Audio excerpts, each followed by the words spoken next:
Un saludo cordial a todos y a todas. Soy Gina Morelo, periodista colombiana. Es un gusto para mí moderar esta conversación, los retos del periodismo en América Latina y el Caribe. Nos van a acompañar en esta conversación Gumersindo Lafuente, periodista y colaborador y exdirector adjunto del diario.es. Gumersindo tiene una trayectoria fascinante y siempre lo hemos conocido quienes lo admiramos por su trabajo como precursor del periodismo digital en español. También está con nosotros el profesor Rosenthal Calmon Alves. Es un periodista y profesor maravilloso, especialista en muchísimos temas relacionados con el periodismo en red, miembro del Consorcio Internacional de Periodistas de Investigación, fundador y director del Centro Knight para el Periodismo en las Américas de la Universidad de Texas. Por ahí hemos pasado muchos precisamente aprendiéndole y por supuesto miembro del Consejo Rector y Maestro de la Fundación Gabo.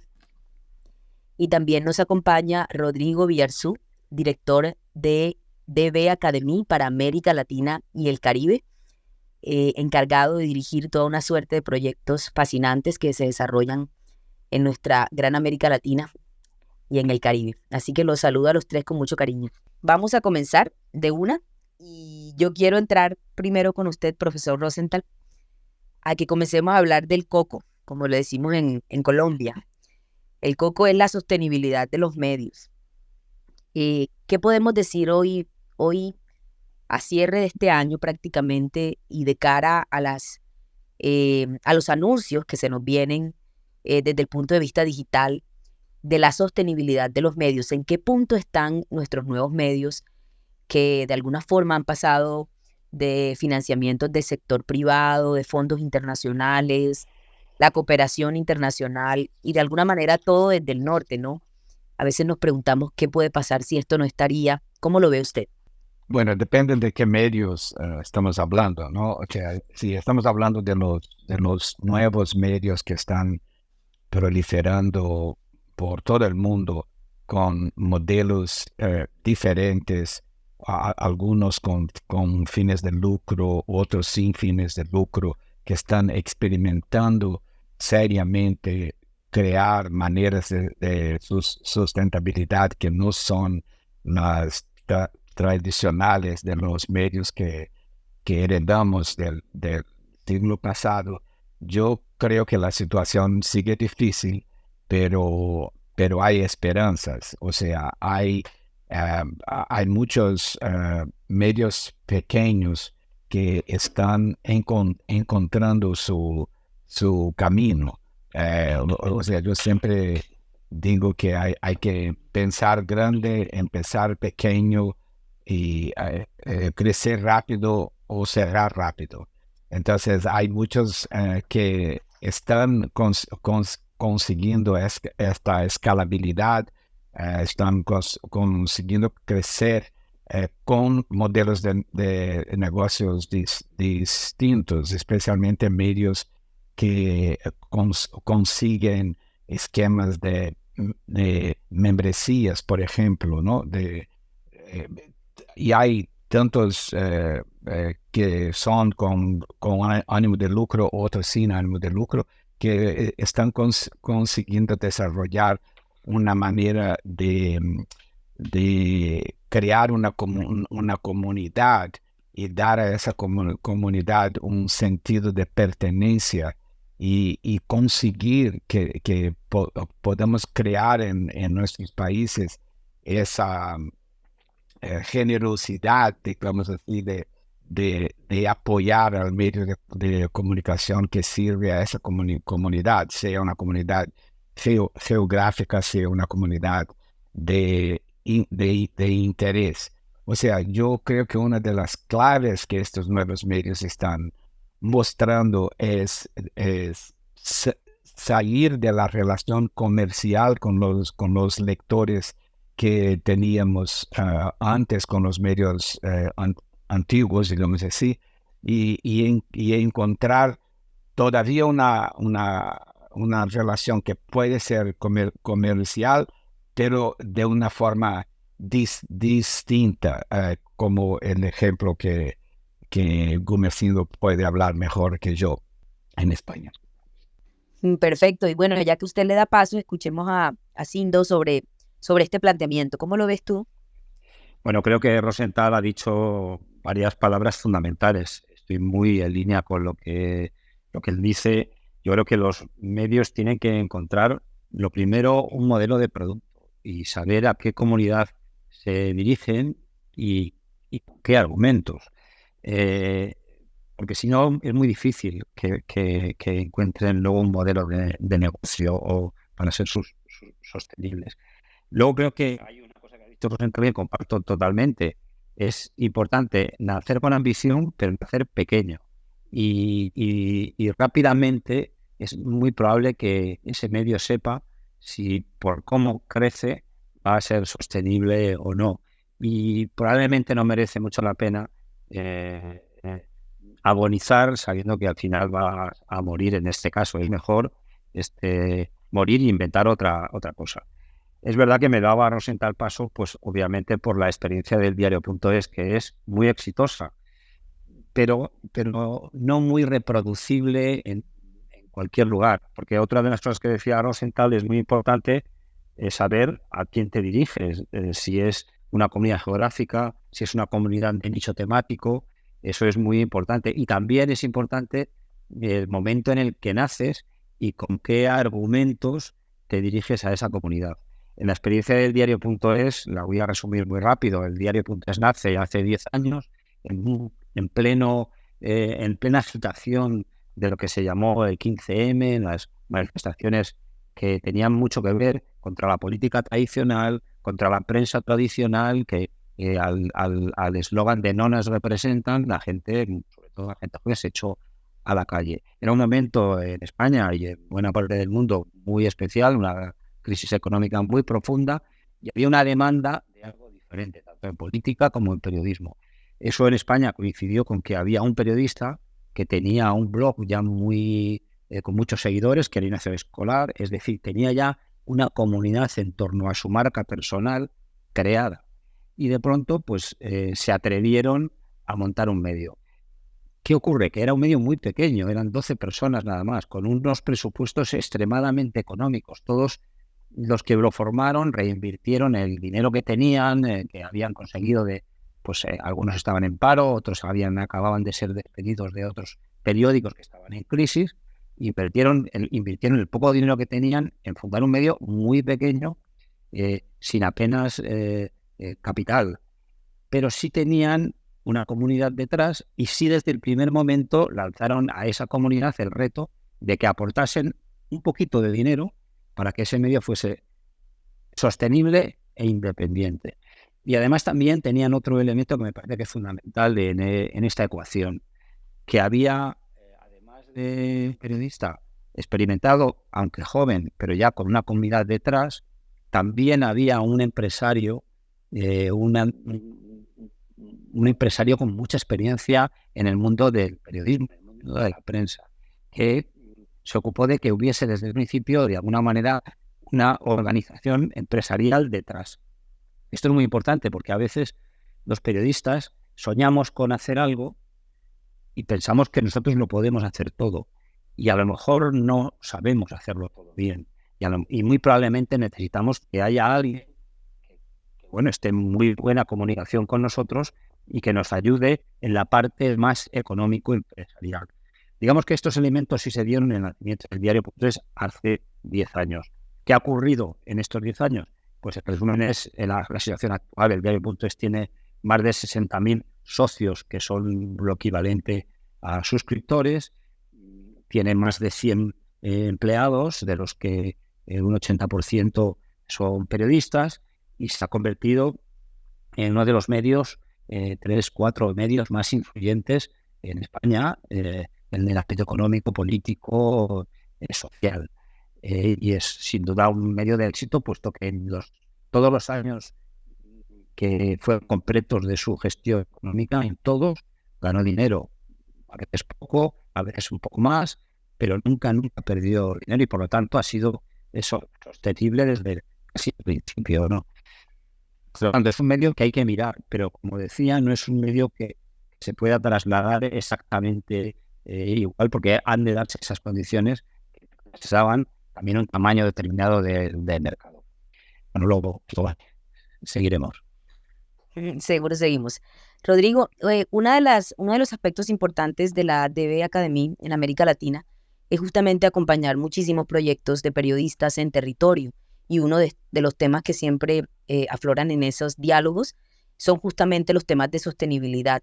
Con relación a esta pregunta, ¿cuál es la reflexión que te suscita a ti de cara a lo que has podido observar en América Latina y el Caribe? Sí, gracias, Gina. Bueno, yo estoy evidentemente muy de acuerdo con lo que dice Rosenthal y Gumersindo, y me parece que que el ejemplo del diario, ¿no?, de Gumersindo me parece que es un ejemplo muy, muy bonito y esperanzador que marca territorio, marca camino, marca pauta, marca formas de ser exitoso en esta empresa. Pero él también dijo claramente que son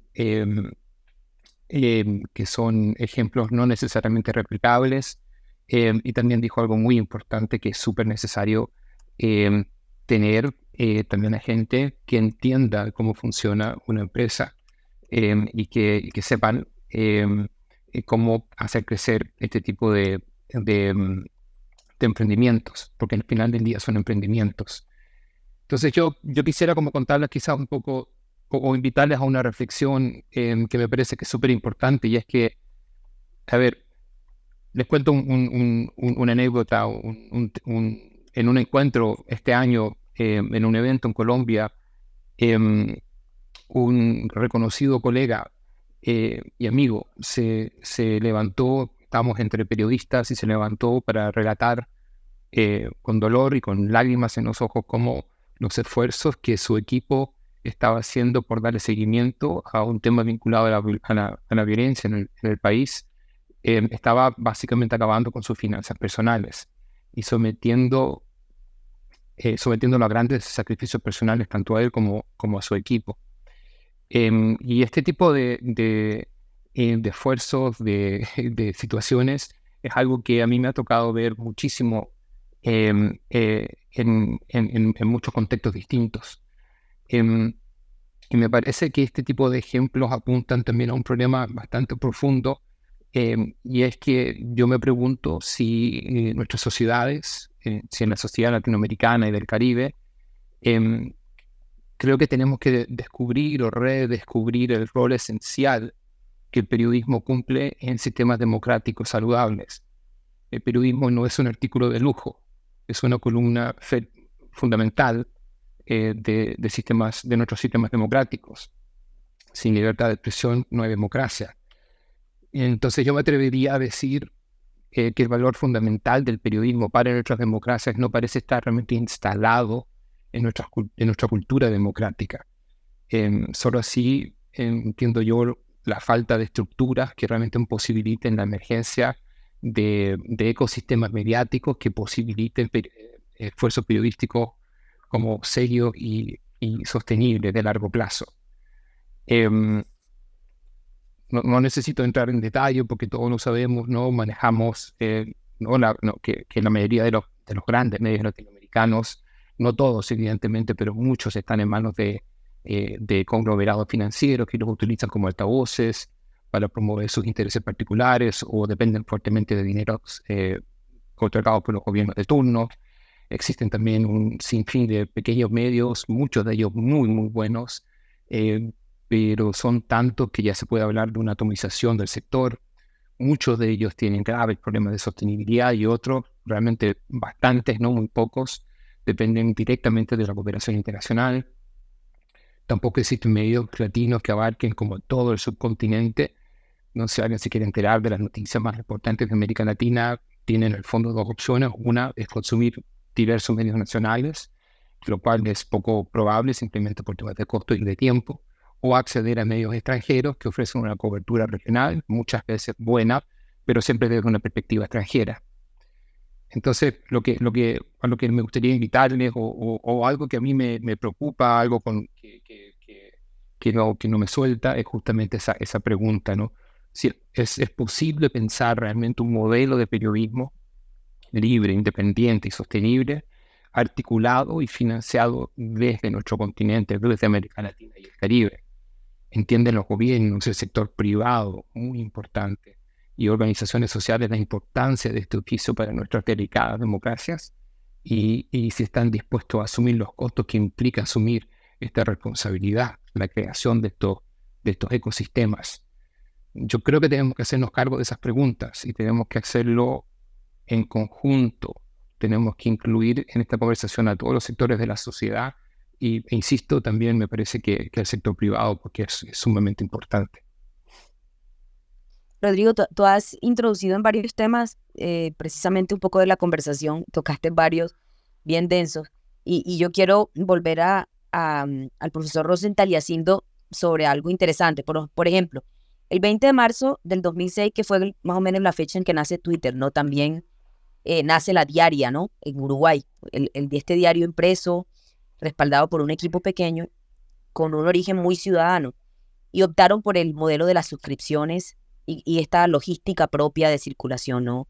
Que era un poco como suscribir a uno que recomendaba a los otros o pagaba la suscripción de un par y así iba creciendo el número de suscriptores y bueno, hasta ahora han logrado un punto de equilibrio. La Diario es otro de los ejemplos interesantes que unido al diario.es siempre revisamos cuando hablamos entre periodistas sobre cómo crecer. Estos modelos, si bien cada escenario plantea unas cualidades muy específicas para replicarse, pero estos modelos podrían quizás ser los explorados en este tiempo para los nuevos medios en América Latina y el Caribe, o cómo, de alguna manera, sacando la pregunta del planteamiento de Rodrigo Bierzo, ¿cómo podría entonces América Latina ocuparse de su propio periodismo? ¿Podríamos pensar en financiamiento de América Latina y del Caribe? ¿O es soñar mucho, profesor Rosenthal?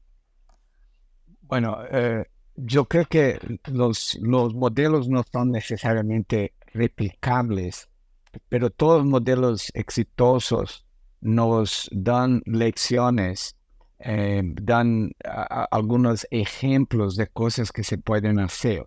O sea, aquí en Estados Unidos, por ejemplo, el gran éxito que por cierto está enfrentando una huelga ahora es el New York Times, ¿no? O sea, y todo el mundo dice, pero el New York Times es único, el modelo no es replicable, etc. Sin embargo, uno tiene que mirar al New York Times como un gran laboratorio de experimentos que sí traen resultados, que sí son buenos ejemplos a seguir, como el modelo del diario.es, que obviamente, como dice, siendo correctamente, no es algo que se pueda tomar por su interés, pero sí hay lecciones allá. Yo creo que uno de los principales problemas, que es un problema eterno en en la industria periodística, es que los periodistas siempre pensamos que alguien nos va a pagar, alguien va a darnos la infraestructura necesaria para que hagamos el periodismo que queremos para hacer un mundo mejor. O sea, nadie entra en esa profesión para ganar dinero o para tener buenos horarios de trabajo. Uno entra en esa profesión por pasión. Y en este momento que hay una reconstrucción de los sistemas mediáticos debido a la revolución digital, es necesaria la innovación, la creación de nuevos modelos, nuevas estructuras, etc. Entonces, hay que aprovechar esas lecciones que uno toma en diferentes ejemplos y cuando uno ve en todas ellas, hay, además de un buen periodismo, una buena área para captar dinero, porque tenemos que pagar los sueldos, tenemos que sostener el medio. Pero yo quería llamar la atención para el crecimiento que hay, aún en América Latina, de ejemplos de periodismo sin fines de lucro. Yo aquí en Estados Unidos estoy muy involucrado con el movimiento que hay aquí en el área de periodismo sin fines de lucro, en un país donde el periodismo ha sido uno de los negocios más lucrativos entre todas las industrias hasta fines del siglo pasado y principios de este siglo. Era muy difícil encontrar una industria que tenía márgenes de lucro como el periodismo. Y ahora el periodismo tradicional se está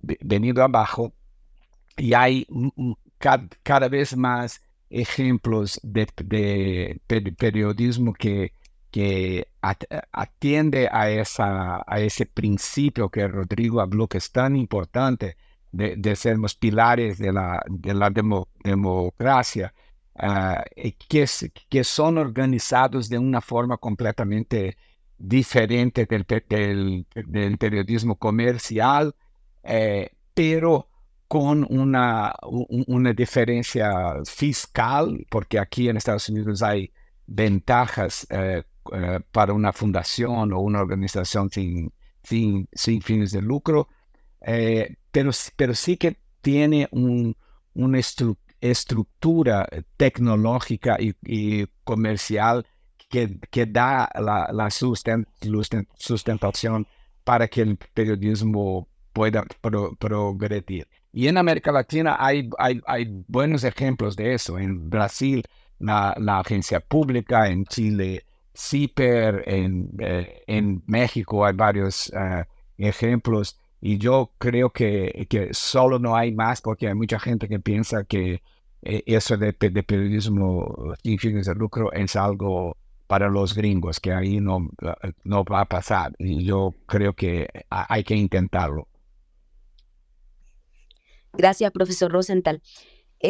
Sindo, ¿cómo analizas tú justamente este abordaje que A ver, plantea el profesor Rosenthal? Sí. sí, estirando un poco tanto lo que ha dicho Rodrigo como Rosenthal, yo creo que la primera cosa que los periodistas tenemos que pensar es que tenemos que encontrar el equilibrio entre el idealismo y el negocio.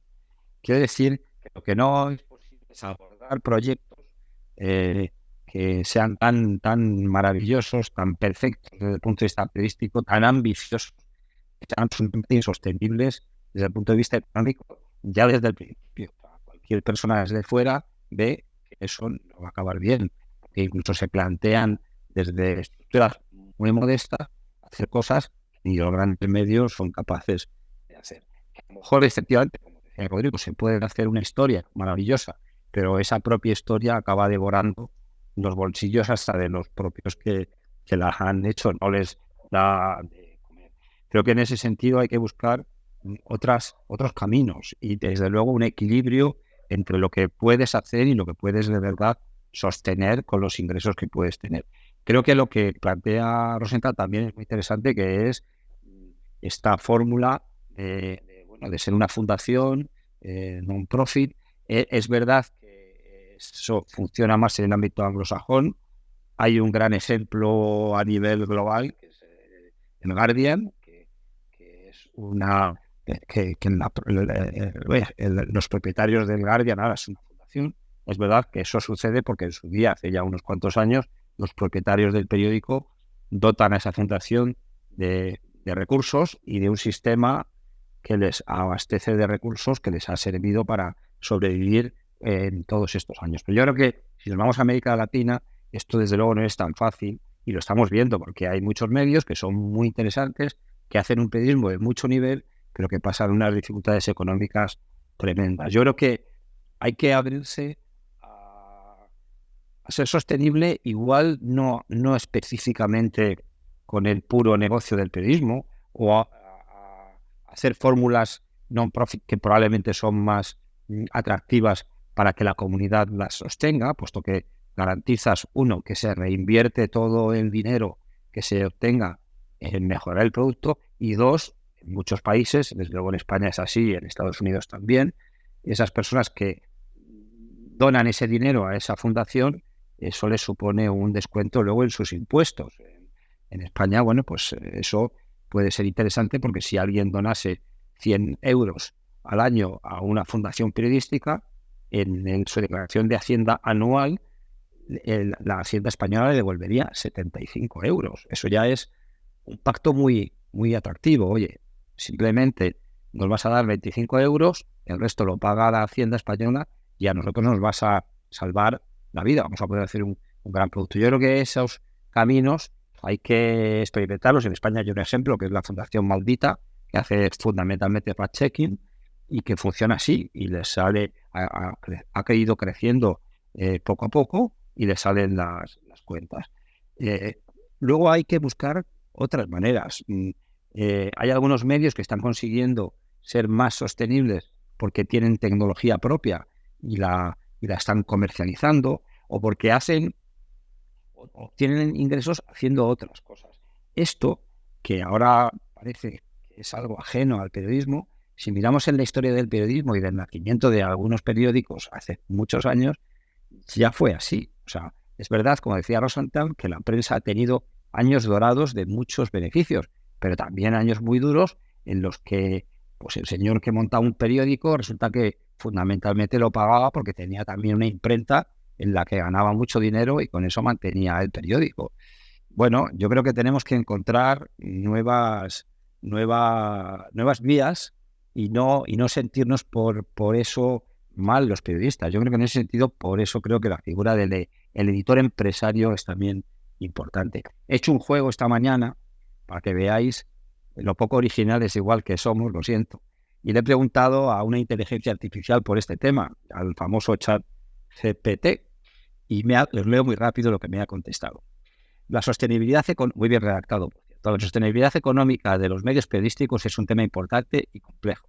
En general, se refiere a la capacidad de un medio de comunicación para generar suficientes ingresos para cubrir sus costos y mantener su viabilidad a largo plazo. Esto es especialmente importante en el contexto de la industria periodística, ya que los medios de comunicación juegan un papel crucial en la sociedad, proporcionando información y perspectivas valiosas a la población. Hay varios modelos y posibilidades de los medios periodísticos en América Latina que pueden considerar para mejorar su sostenibilidad económica. Estos pueden incluir la diversificación de ingresos a través de fuentes como la suscripción, la venta de contenidos y la realización de eventos, así como la adopción de tecnologías y enfoques innovadores para mejorar la eficiencia y la calidad de su contenido. También pueden considerar la colaboración con otras organizaciones periodísticas y la búsqueda de apoyo financiero de organizaciones sin fines de lucro y otras fuentes. Para que os deis cuenta que esta inteligencia artificial, que está muy de moda, por lo menos ahora en Europa, desde hace unos días nos habla de otra cosa, pues bueno, no nos hace poco originales en nuestros comentarios. Ok, gracias, Indo. Rodrigo, no sé si querías agregar algo más en este punto de sostenibilidad. ¿Querías llamar la atención sobre algo en particular? Sí, no, me parece súper interesante lo que están comentando Rosenthal y Conversindo. Quizás mi aporte podría ser también que estamos viviendo claramente un momento de disrupción en lo que significa hacer periodismo, ¿no? Tanto Conversindo como Rosenthal han dicho claramente que el modelo tradicional va de salida y los modelos nuevos todavía no los conocemos, básicamente. Estamos experimentando y creo que eso es muy bonito. Eso conduce a temas que tienen que ver con la innovación, con la cooperación. En la Deutsche Welle Academia apostamos muchísimo por el vínculo entre los medios con los cuales trabajamos, que son prácticamente todos medios locales, incluso radios comunitarias de corte indígena, con su público, ¿no? Y que crean juntos formatos adecuados para la localidad. Y eso también a su vez lleva al tema del impacto, ¿no? O sea, periodismo sin impacto, pues no sé, ese también es otro gran tema de conversación. Y creo que al final del día, todas estos esfuerzos, estos intentos por realizar un esfuerzo periodístico relevante para las comunidades, tiene que estar sostenido por una comunidad, por una sociedad que se haga responsable también de ese esfuerzo. Me parece que sí, que es muy importante que nosotros los periodistas nos pongamos los pantalones y empezamos a buscar formas de sostenernos. Hay una parte de comercial, una parte de negocio que tiene que funcionar, ya sea sin fines de lucro o con fines de lucro, una parte organizativa, pero también tiene que existir el ecosistema que permita que ese tipo de iniciativas funcionen, entendiendo que son fundamentales para una democracia sólida y saludable. Y eso es a lo que voy con mi pregunta, ¿no? Con mi duda. Y es efectivamente si en América Latina estamos en el momento para empezar a discutir eso. Yo creo que sí. Yo creo que necesitamos abrir esos espacios de diálogo, abrir esos espacios para buscar esos otros caminos a que se refirió Comercindo. Y a esos espacios tenemos que convocar también al sector privado, a organizaciones no gubernamentales, pero también a los gobiernos locales, y hablar y decirnos las cosas así como son. Ok, abordamos el primer punto de los retos. Un segundo punto al que quiero invitarlos ahora es al del impacto en las audiencias. Y quiero referirme inicialmente a la investigación súper interesante que conocimos este año que dirigió el maestro Germán Rey sobre el hormiguero digital, ¿no? Y ahí se habla sobre, de alguna manera, se muestra todo el panorama mediático, los nuevos medios nativos digitales en América Latina y el Caribe, que son un montón, y se empieza uno enseguida a preguntar sobre si de alguna manera a tantos medios también se atomiza el impacto de las informaciones, de las investigaciones, de los productos que circulan por allí, y si esa atomización podría generar unas consecuencias complejas para la sostenibilidad. ¿Cómo lo analiza usted, profesor Rosenthal? Bueno, desde hace unos 20 años ya empecé a decir una frase en muchas de mis charlas que íbamos a pasar de la era de los medios de masa a la era de la masa de medios, porque lo que la revolución digital haría, en mi opinión, era empoderar a cada uno de nosotros a ser un medio de comunicación potencial y por otro lado a disminuir las barreras de entrada que habían y que reducían la posibilidad de creación de medios. Entonces, obviamente hemos visto el lado malo de eso, porque hoy hay esta fragmentación, esta atomización a que tú te refieres.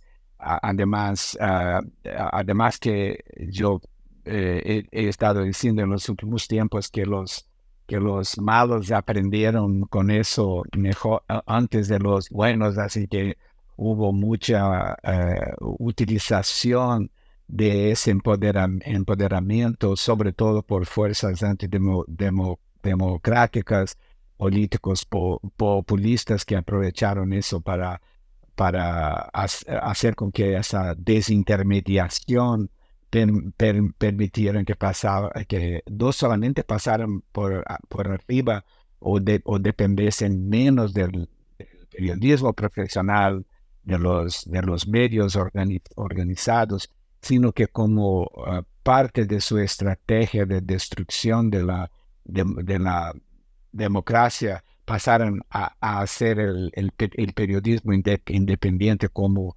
un blanco y a atacar no solo para llegar a atacar el sistema democrático, victimizar al periodismo de una forma sistemática y en muchos casos efectiva.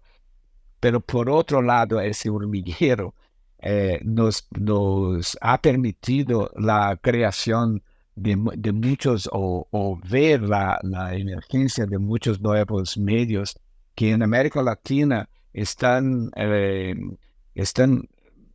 jugando un papel súper importante en el lado, por ejemplo, del periodismo investigativo, y llenando una parte que no, una parte importante del rol que el periodismo tiene que tiene que jugar en una sociedad democrática, que los medios grandes que se están achicando dejaron de cumplir. Así que tenemos estos dos lados y yo soy muy optimista en que estos medios pequeños que están proliferando van encontrando formas de sobrevivir y de prosperar.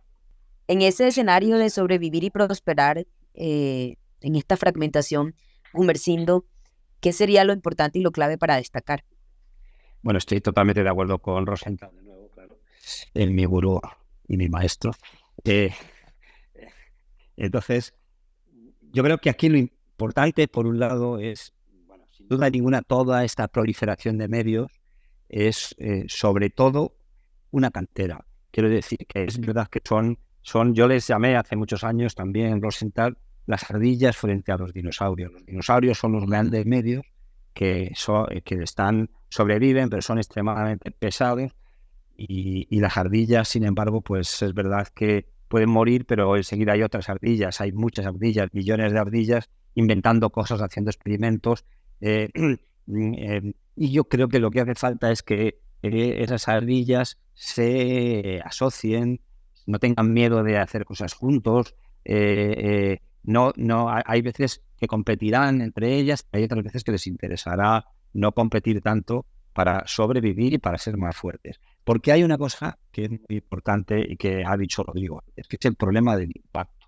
Yo últimamente, en los últimos años, los últimos 10 años, incluso alguno más, he visto, 10 años, digamos, que en algunos premios de periodismo muy importantes premiaban historias que en la teoría eran maravillosas, estaban muy bien hechas, muy bien presentadas, pero que luego si te preguntabas si esa historia tan potente, aparentemente tan potente, había tenido un impacto en la sociedad a la que iba dirigida, pues resulta que no. O sea, que no había sido algo ni que hubiese estado muy leído, ni muy visto, ni que realmente hubiese tenido un impacto. Aunque objetivamente y visto por un jurado, era algo fantásticamente hecho. Y yo siempre pensaba, no, los jurados tienen que tener también en cuenta una última valoración, es si eso es un producto de laboratorio o es realmente un producto que ha tenido un impacto real en la sociedad a la que va dirigido. Yo creo que en ese sentido también los periodistas tenemos que hacer esa reflexión. Y, oye, a lo mejor cosas no tan maravillosamente hechas pueden ser mucho más impactantes para las sociedades en las que estamos. Y tomando otra cuestión que planteaba Rodrigo, es verdad que la situación, y que también ha planteado Rosenthal, la situación es extremadamente complicada porque efectivamente los malos saben manejar todos estos sistemas mejor que nosotros. Quiero decir, desde la ética y desde la deontología del periodismo clásico, pues tenemos limitaciones, claro que sí, y son buenas las limitaciones. Tenemos un deber de servicio público, de rigor periodístico, de comprobación de fuentes, de respeto a la intimidad, de muchísimas cuestiones que no podemos saltarnos ni debemos saltarnoslas. Y sin embargo, hay un montón de actores ahora mismo en las redes que les da igual, que están simplemente construyendo historias mentirosas para ganar apoyo político y para mintiendo a la gente para conseguir su apoyo y utilizar el poder en su beneficio. Y claro, en ese sentido, no creo que la solución, un poco entrando en lo que planteaba Rodrigo, no creo que la solución a los problemas del periodismo vaya a venir ni de los políticos, ni de los empresarios, ni de los banqueros, porque realmente es muy difícil de encontrar ahí a personajes que de una manera sincera quieran apoyar al periodismo de calidad. Tendremos que darle otras vueltas. Y es verdad que, lo que decía Rosenthal, claro, es que ahora mismo lanzar un medio lanzarlo es muy fácil y por eso han nacido muchos. A mí eso me parece apasionante. Creo que estamos, y también lo ha comentado Rodrigo, a punto de dar un nuevo salto. Y es que habrá también medios que sean colaborativos y que ni siquiera tengan a lo mejor una mera página web y que puedan hacer, porque estamos empezando a experimentar en diversas redes sociales maneras diferentes de comunicar el mensaje periodístico y en algunos casos influyentes. y no tienen por qué tener la apariencia como soporte de lo que es un medio tradicional, con una portada categorizada. Bueno, igual hay otros modelos que pueden permitirnos estar trabajando de manera cooperativa, un grupo de gente muy diversa que ni siquiera está junta físicamente ni en una oficina, ni en una ciudad, incluso a lo mejor ni en un país. Y de eso creo yo que podría, Rodrigo, referirse a un tema recién que se instaló desde la DB Academy, que fue tratar de constituir la primera sala de formación y redacción en el tema de las migraciones. Rodrigo. Sí, efectivamente, eso va muy en la línea de lo que Gumersindo está diciendo en este momento, ¿no? Y es que nosotros acabamos de cerrar la semana pasada en Bogotá con un evento muy bonito, un proyecto de 3 años financiado por el Ministerio de Relaciones Exteriores alemán, que se llamaba Puentes de Comunicación. Y en este ejercicio lo que se hizo fue montar una sala de formación y de producción periodística virtual en donde participaron en la última versión, en la versión de este año, más de 60 periodistas de 14 nacionalidades latinoamericanas y del Caribe. Todos periodistas sobre todo de las regiones, de los territorios, aunados en el esfuerzo por contar el fenómeno, contar la historia de la migración. Y eso fue un proceso muy bonito. Fueron acompañados por 6 editores y editoras especialistas en el tema de migración, gente bastante conocida en América Latina, de diferentes países también.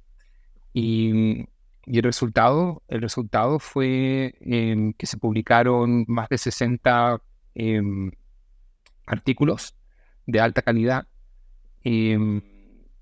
sobre este tema, sobre esta temática. Solamente este año, el ejercicio también se hizo el año anterior y antes de, ¿no? Vamos 3 años con este ejercicio. Y eso es, creo que va un poco de la mano de lo que dice Gumersindo. Puentes de Comunicación no es un medio. Puentes de Comunicación no tiene, bueno, tenemos una página web, pero no somos un medio, sino que los periodistas que participaron en este ejercicio publicaron en sus propios medios. Pero lo que nosotros hicimos fue crear la red y proporcionar infraestructura para que pudieran trabajar en conjunto en la temática de la migración. O sea, es posible. Se ha hecho y lo hemos hecho de forma exitosa.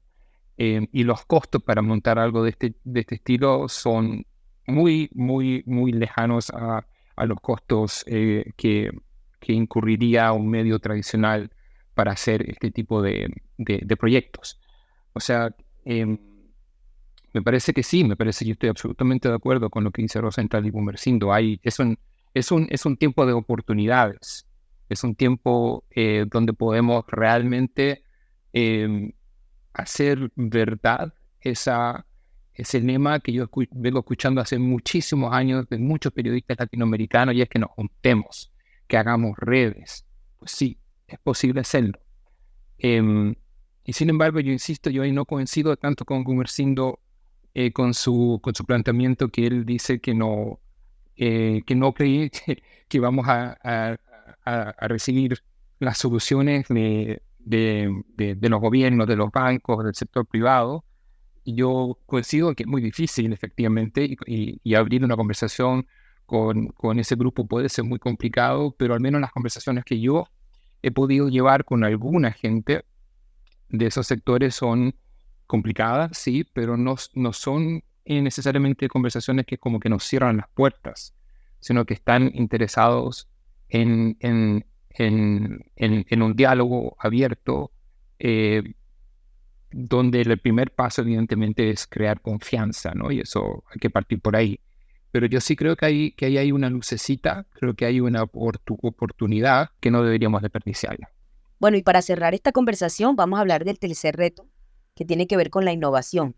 Y sí, es muy importante que la innovación sea yo diría a estas alturas del campeonato que la innovación sea en la creación de la sustentabilidad, porque hemos estado experimentando durante más de 2 décadas de Internet, de web, de modelos de contar historias, etcétera. Pero lo que dice Gunversino es muy importante también en la cuestión del impacto, ¿no? O sea, por un lado, tener proyectos que sean sustentables, que desde un principio, como el caso del diario, y yo le podría dar otros ejemplos, incluso comerciales, de proyectos que empezaron innovando en el área de la sustentabilidad, teniendo ya garantizado que el periodismo independiente, que sigue los principios éticos y deontológicos, etcétera, ya estaban aquí. Entonces ahora las dos cosas que necesitamos son, por un lado, la sustentabilidad, cómo se van a pagar las cuentas, y por otro lado, el impacto, que de nada sirve hacer ese punto. Va a quedar conmigo muy seriamente, que dice Gunversino sobre los premios para proyectos que no tienen ningún impacto, pero que a los jurados me encanta, son como proyectos hechos para premios, ¿no? Pero sí, en fin, la innovación en el sentido de tener el lado económico sostenible, y por el otro lado encontrar a una comunidad donde el periodismo de calidad, independiente, etcétera, tenga impacto. Pero sí, preguntaba como a nivel de innovación, ¿qué podríamos concluir de cara también a todas las cosas que se nos vienen anunciando que vienen con toda la fuerza, aunque no parecen arrancar, Sindo, como el metaverso? Pero uno se empieza a preguntar por el periodismo y lo que va a representar en cambios para este. Bueno, el periodismo tiene que estar atento a lo que sucede a su alrededor y sobre todo a las cosas que suceden y que le pueden afectar a la manera de comunicar con sus audiencias. Y eso creo que es algo que llevamos, los que estamos metidos en este lío más o menos digital desde hace mucho tiempo, pues llevamos advirtiendo y que ha habido diversos estados de negación de lo que estaba pasando en determinados momentos que lo hemos estado viendo desde luego, muy fuertes en los estados de negación por las relaciones tradicionales y por las empresas tradicionales en los primeros años, pero sorprendentemente esos estados de negación siguen ocurriendo. Ahora estamos viendo, y vuelvo a lo de la inteligencia artificial, como hay estados de negación permanentes a que eso no va a servir para nada, que no va a sustituir a nadie, y yo no tengo la menor duda de que eso va a cambiar nuestra manera de hacer periodismo, pero seguro. Igual que Internet y que el poder buscar instantáneamente datos para escribir un reportaje ha cambiado la manera de trabajar, cosas que antes necesitábamos pedir a un archivo y que tardaban a lo mejor 3 días en dárnoslas.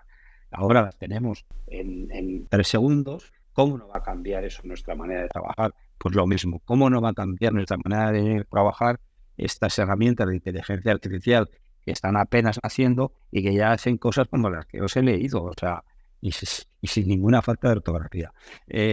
Claro que va a cambiar, y todas las redes sociales que vemos que van naciendo y van sustituyendo unas a otras son altavoces brutales que el periodismo tiene que utilizar. Acordaros como hace 3 años todo el mundo se reía de TikTok, por lo menos en España, todo el mundo se reía de TikTok, y ahora todos los periodistas y todos los medios están haciendo experimentos periodísticos en TikTok, como no podía ser de otra manera, y como va a seguir siendo en los diferentes escenarios que no podemos obviar ninguno. Y yo creo que ahí también hay innovación, porque hay innovación en el lenguaje, innovación en los tempos, en la manera de dirigirse a audiencias diferentes, nuevas.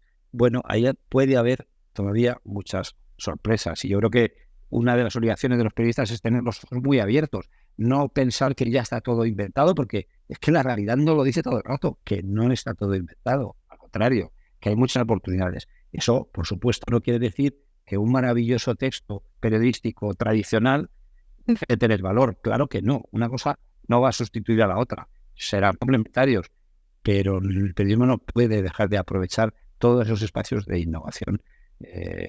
También los tecnológicos, porque hay que incorporar herramientas tecnológicas a las redacciones y la tecnología tiene que estar dentro de las redacciones y habrá periodistas que manejen muy bien determinados códigos tecnológicos para hacer herramientas para que el periodismo sea más poderoso. Yo creo que ese camino también hay que tenerlo en cuenta. Gracias, Sindo. Cierro contigo, Rodrigo, para hablar también en clave de innovación sobre lo que se intenta construir incluso desde la BL para generar como una suerte de herramientas útiles que puedan favorecer los procesos de creación o co-creación de los medios en los territorios, como Colmena, por ejemplo. Me gustaría como retomar un poquitito algo que dijo Rosenthal y conversando muy brevemente, Gina, y es que estoy muy de acuerdo con lo que han dicho ambos, y yo lo sintetizaría diciendo que la relevancia que tiene un medio para sus audiencias es fundamental. Mientras más relevancia tenga un medio para sus audiencias, estas audiencias van a estar más dispuestas a sostener también a este medio. Y la relevancia pasa evidentemente por el impacto, ¿no? O sea, si el periodismo logra cambiar la situación de las audiencias y logra tener un impacto en el día a día de sus audiencias, entonces va a tener muchísima relevancia y eso es también un modelo al final de sostenibilidad. En lo que tú te refieres al tema de innovación, Gina, en la Deutsche Welle Academia estamos desarrollando una serie de proyectos. Uno de ellos es Colmena, es un proyecto muy bonito que es en el fondo la creación de una plataforma open source para que medios locales y también comunitarios puedan producir de forma estable, sostenible, productos periodísticos para sus medios. Es una plataforma en el fondo que se puede ocupar en cualquier tipo de teléfono, también en teléfonos mucho más antiguos, que funciona con muy poca internet e incluso sin internet y que le permite a los y las periodistas producir piezas radiofónicas, estar en contacto con sus salas de redacciones e incluso emitir programas, hacer entrevistas, todo desde una plataforma abierta, segura y sobre todo no de código abierto y desarrollada de forma participativa con medios comunitarios en América Latina y en África. Y eso es para nosotros también una plataforma que puede apoyar, que puede ayudar a algunos medios a lograr cierta sostenibilidad. Es una plataforma que está a disposición de las personas que quieran ocuparla. Ese tipo de proyectos y también los proyectos que hacemos que están muy vinculados a lo que comentaba antes de lograr una cercanía, una intimidad casi diría yo entre los medios y sus audiencias en formatos de diálogo son los caminos que hemos ocupado en los últimos años para tratar de abordar el tema, como muy bien dijo Rosenthal, de innovación y sostenibilidad. Vale, muchas gracias, Rodrigo. Pues bueno, no, de verdad les agradezco muchísimo, les quité un poquito de tiempo, pero estaba muy interesante la conversación. Profesor Rosenthal, Gumersindo y Rodrigo Villarzú, gracias por estar en el último diálogo de la plataforma justamente Diálogos de BE Academy, que seguro el año entrante traerá muchísimas novedades para el periodismo. Gracias a ustedes y a los que se conectaron.